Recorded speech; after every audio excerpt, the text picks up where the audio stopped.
Their competition is zero. They're just out drinking, watching sports, distracting themselves on TikTok. They're losers. All you have to do is focus on yourself. Focus on yourself, you're gonna win. The Matrix traps people with demoralization. The reason you don't try harder is because you don't believe you can get any more. You don't believe you can escape. Once you're convinced that there is no way out of the jail, you find a lot of comfort in the jail. Only when you truly believe that you can have millions of dollars, anything you've ever wanted, go anywhere you want, drive any car you want, marry any woman you want, when you truly believe it, that's when you see the jail around you and feel confined and trapped. But when you don't believe you can ever have those things, you actually become very grateful for your meager circumstance. It's like if you don't ever believe you can get to the feast, if you don't ever believe you can get to the buffet, you're very grateful for the gruel which is being served up each morning. So comfort, although it does trap people, isn't actually the reason people are trapped. People are finding comfort in the prison, and they're trapped in the prison in the first place because they're demoralized and they don't believe there's a way out. I believe 99.9% of the people I've interacted with in my life are lazy. And when I say lazy, I mean it in the genuine term of the word. They're lazy. They think that they come up with work-life balance, and well, there's no point working if you don't enjoy yourself and all this other shit, and they remain lazy. And the problem is that the world we live in is player versus player. Yeah. Now, I would like to believe in a world where you don't have to wake up and think about the money, where you don't have to wake up and think about the bag. You don't have to wake up and think, how do I get paid? Where instead you could wake up and think, I want to enjoy my time, I want to spend time with my family, etc., etc. But the problem is, it's player versus player. There are people like me. There are sharks in the ocean. If you want to stay a fish, you can lose. There are people like me who wake up and think, okay, I want more. Don't give it. I already have everything I could ever think of. I already have enough money to buy everything I could ever dream of. I can't even think of anything on the planet I want. Don't care.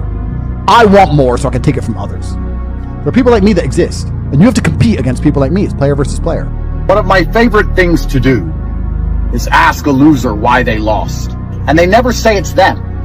It's never anything to do with them. It's never their own decisions.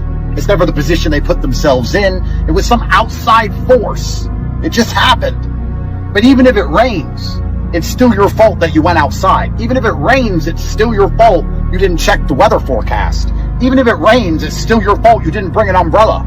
It's still your fault you couldn't run from the rain because you weren't fit enough to run a marathon in suit shoes at random.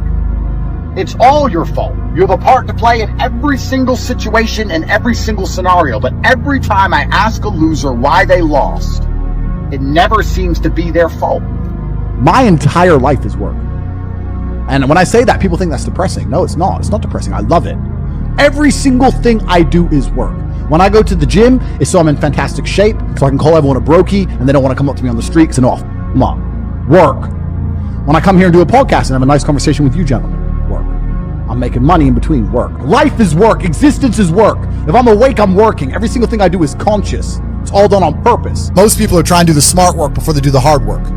It's kind of like talent, right? You don't notice if you're talented at something till all the hard work's done. Yep. I could be the most talented tennis player in the world, but I don't play tennis. So if I go down the tennis court, Joe Schmo is going to smoke me. I don't get to see my talent until I've worked so hard that I'm in the top 1%, and now I'm beating them because I have some God-given gift. Yeah. You understand? Yeah. You have to do the hard work first. If there's no hard work, there's no smart work. So someone's going to sit there and go, I work smart, I don't work hard, so I only have to work an hour a day. If working smart gets you a lot done in an hour a day, then you should work smart for 12 hours a day and get 12 times the work done. I am absolutely and utterly a believer in hard work. I'm a proponent of hard work. I have all this money and all I do is work. My entire life is work. This podcast is work. I'm getting in the car, I'm going to another meeting, work. I want to go to the gym so I'm in good shape, work. It's all work. My entire life is work. And people don't want to look at life that way. They want to talk about work-life balance and being lazy and all this crap. I don't believe in any of that. I believe in, if you want to win, you have to outcompete the man who's prepared to do nothing but work. It's player versus player. If you're going to sit there and go, I don't want to work more than an hour a day, well, the guy who does want to work more than an hour a day is going to beat you.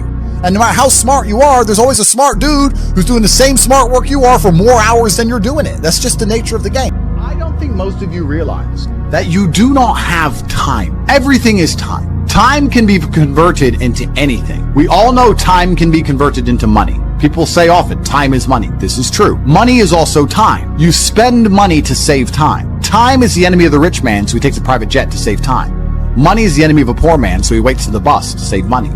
But they're the same thing, money and time. So when I say you don't have time, this is something you need to remember because it's extremely important and you can apply it to most things. You do not have time to have a headache. Do you understand? I'm not saying you don't have a headache. I'm not saying your head doesn't hurt. But you don't have time for it to affect your life. You do not have the waking hours. You are being outcompeted and crushed by people who are more powerful and more connected than you'll possibly ever be. By people who know things you do not know. You do not have time to have a headache. It's simply not acceptable. How do you perform when you have headaches is a stupid question. The fact you've even framed it in that way shows that you don't understand the world. I'll give you another example. You don't have time to argue with your woman. Your woman started an argument today or yesterday, whatever, and you've been texting back and forth. You don't have time. You have things to do. There's unlimited work in the universe. You don't have time to have a headache or message girls or scroll Instagram. You don't have time for any of these things. Time is your lifeblood. It's all you've got. You can turn time into reputation. You could turn time into global fame. You could turn time into respect. You could turn time into a fantastic body. You could do anything with your time. You could choose a random embassy. You could choose a random country that you have beef with.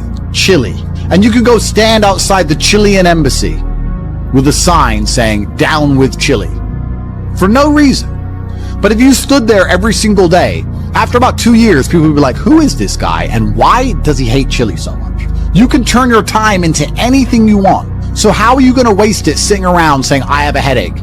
Boo boo, I have a headache. But the question is framed incorrectly. If I have a headache, I don't care. And one of the main reasons I don't care is because my enemy doesn't care. You know, when I got injured when I was training for fights, my coach would often say to me, is your enemy going to hit you less or show you mercy because of this injury?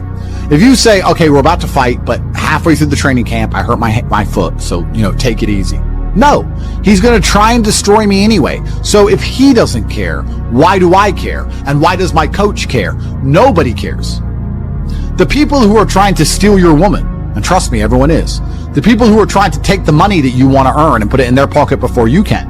The people who want to have large and gorgeous feathers on their peacock to show the world all the amazing things they've done. They don't care that you have a headache. So why do you care? You need to reprogram your mind. You don't have time to have a headache.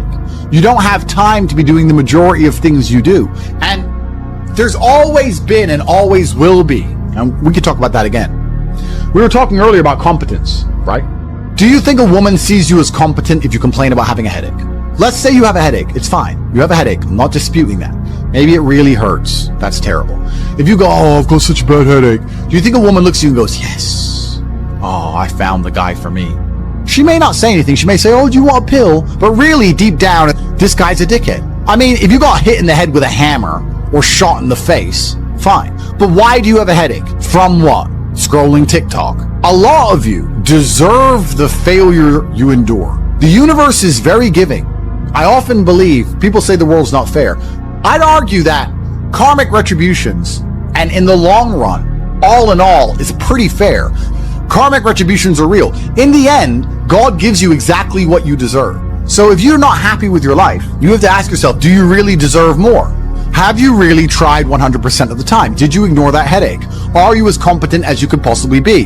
Have you given 100% every time you've done anything? No. You deserve what you have. You deserve your mediocrity because you're an average person. You want a Lambo and these women and a boat and whatever else you want because you see it on Instagram. But wanting something and deserving something are very different things. If you truly deserved it, you'd be working for it in a way that ensures it would be given to you by the universe.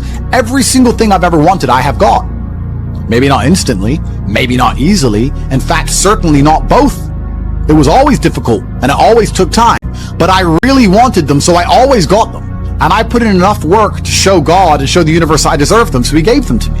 I cannot remember a single time, and I state this as a matter of fact, this is not hyperbole, I cannot remember a single time I have ever decided not to do something that must be done because I had a headache. Ever. Ever. It is easier if you enjoy it, because you do not struggle with lack of motivation or lack of interest. For me to say you could honestly be world champion at something you hate is a lie. You can, however, be competent at things you don't like. You can be very good at something you don't like doing. To be the best in the world, you probably have to fall in love with it. But the way you do anything is the way you do everything. And you can fall in love with the idea of being good in general. So anything I do, I don't want to be bad at. I either don't do it or I try my very best all the time to become extremely good at it. I don't see the point in doing anything and being mediocre or being bad at it. What's the point? If I'm going to speak on podcasts, I want to be good at it. Anything I'm going to do, I want to be good at. Now, you should have enough respect for yourself that you're prepared to always put in the effort to give your best 100% because it is a habit. You should always give your best to anything you do. When you pick up a video game, you should give your best. When you drive a car, you should attempt to drive as efficiently as possible, using the brake as little as possible to not waste fuel, to make sure there's no close calls, no sudden braking. Most of you are just getting in your car and driving like a jackass from point A to point B, not trying to actually go, you know what, let me drive and pretend I have the queen in the back seat and I can't even brake suddenly.